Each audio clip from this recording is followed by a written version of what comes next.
今日はユンロンに来ています。9月の3日です。この間ですね、バス乗ってる時に面白いパキスタン料理の店を発見して今そこで食べました。チキンビリヤニとビンディでサラダ少しですねついてですね、50ドルでした。めちゃくちゃ安いです。うまかったです。今ですねちょっとユンロンにですね向かって歩いてます。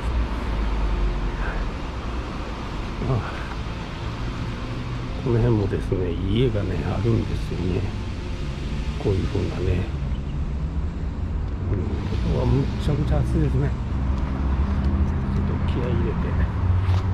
い入れて歩きます。ここがですねユンロンの中のですねビンサンっていうところですね。ビンサンですね。ここは LRT ですね、京鉄が通ってます。ピンさん見えますかね。こういう字ですね。屏風の山で、こっちの方に見えてるのがユンロンですね。昨日ですね香港のですね永住権の話をしたと思うんですけどね、要するに永住権を持つということはアンコンディショナルということで、何をやっても香港人と同じように何やってもいいということなんですね。それまでは例えば労働ビザを持ってたらですねその所属しているスポンサーになってもらってる会社の仕事しかやったらダメなんですね。それとですね、今はコロナで難しいですけど、ビザなしでですね香港に入った場合ですね、仕事はしちゃいけないですね。例えば出張に来たとかですね、そんなんでビジネスビザを要求されるかというとそうではないし、展示会とかでですね来るのにもですねこんなビザとか要求されると、そういうことはないですけども、ただ例えばですね、駐在員の人でですねこっち来るときは会社から駐在員ビザが出ます。駐在員の方はそれ以外の仕事はしちゃダメです。またその配偶者ですねは一切仕事したらダメなんですね。アルバイトいいんでかって言ったらアルバイトもダメです。でですね、これってね結構ね香港ってねどう言ったらいいんでしょうかね、かなりオープンでですね、こういうどう言ったらいいんでしょうかね、それを取り締まってるっていうのは一切ないんですよ。だから取り締まりないのかということででもないんですよね。これ意外とですね密告が多いんですよ。密告が多かったらすぐ動きます。密告されたら、密告してきたら移民局すぐ動きます。その時にその事実が発覚してしまうとですねすぐに裁判です。裁判所から呼び出しあります。まず裁判所行ったらですね、裁判所行っていろんな人が同時に裁判やるというか一つ一つ行うんですけど、みんな待ってるんですね。それであなたは有罪だと思うか無罪だと思うかって聞かれてですね、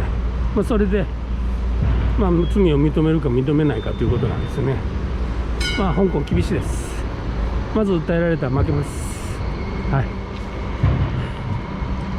なのでちゃんとビザのステータスにはですね気をつけた方がいいと思います。ビザなしでですね香港いらっしゃる方たくさんいるの知ってます。でもできるならばっていうか、GO に行っては GO に従えなんで、ちゃんと正式なビザを取ってですね、それでいろいろな事業とかですねをやられた方がいいと思います。もしそういうビザが取れない場合もですね、今ここに香港にいらっしゃるという、どういうステータスで来られてるかわかんないですけども、例えば家族ビザで来られてるんであればですね、元々のビザを受けてる方がですね、ちゃんと7年間ビザ更新してですね、アンコンディショナルになるとですね、家族もみんなアンコンディショナルになると思うんですよ。だからそれから授業をやるようにされた方がいいと思います。間違ってもですね、バレないからというのでやられるのは良くないと思います。特にですね、サービスですよね。サロンとか、そういったマッサージとかですね、こういうのとか、あと輸出入ですね。そもそも銀行口座が個人のしか持てないと思うし、その個人の持つ銀行口座もかなり難しいと思いますけども、貿易とかですね、あとは世界どこにいながらもやれるようなもの、商売ですよね。例えば、YouTube とかですね、ブログとかですね、こういうのも気をつけられた方がいいと思います。いつ本当に密告されるか分かりません。はい、ダメなんですからね、やめておいた方がいいと思います。でもしですね、香港にいらっしゃってそういうことでもし悩んでおられるというか、自分のステータスがですね、本当にどうなのかと、やっていいのかいなで、そのステータスを変えたいとか変えたいとかですね、そういうのは私にできることであればご相談乗りたいと思いますので、ご連絡ください。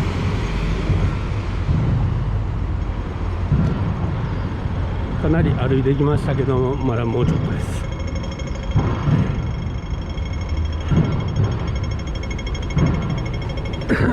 でですね、昨日ちょっと言い忘れたかも分かりません。永住権が取れるとですね、所得税のですね、昨日税率の話をしましたけども、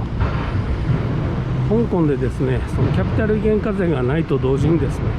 相続税がないんですよね。なので海外の物件というのはその国に属するんですけど、例えば香港の物件をですね、非相続人も香港人であればですね、これもかからないですね。相続税がないんですよね。はい。どういうことかというとですね、例えば株でも家でも何でもいいんですけどもね、損するとか得するとかっていうのを個人間でもう了承さえされていればですね、例えば1ドルで売ったっていいんですよね。1万ドルで買ったやつを1ドルで売ったって、自分の会社の全株をですね1ドルで他の人に売ったってですね、全然そういうの自由なんですよね。自由とかっていうのは、契約書とか残してですね、残しておくに限ると思うんですけども、会社にいくらお値段つけてですね、それが儲かろうが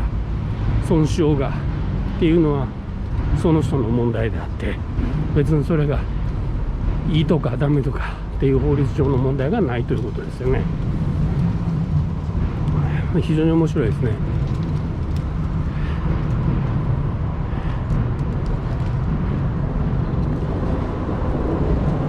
こういうふうにですね、路面電車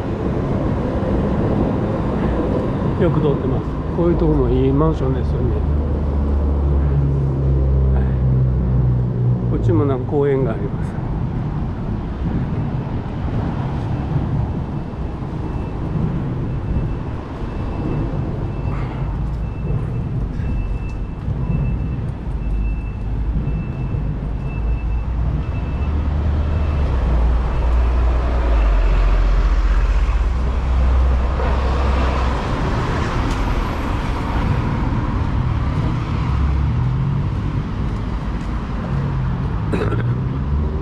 なのでですね、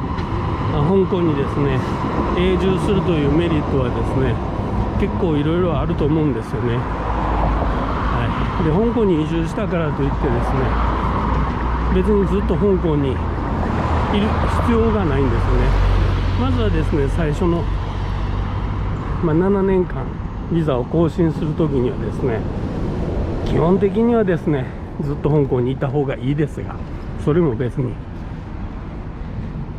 絶対ということではないです。でもよく言われてるのがですね1年のですね半分以上は香港にいた方がいいと思います。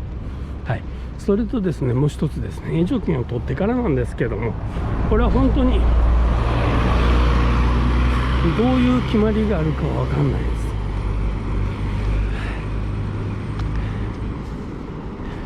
す。よく言われるのはですね1年の90日はいた方がいいとか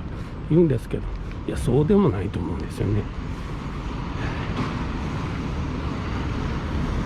他の人にも聞いたんですけど5年に1回来た方がいいと言ってる人もいますし、そういうのあんまりなんか基準が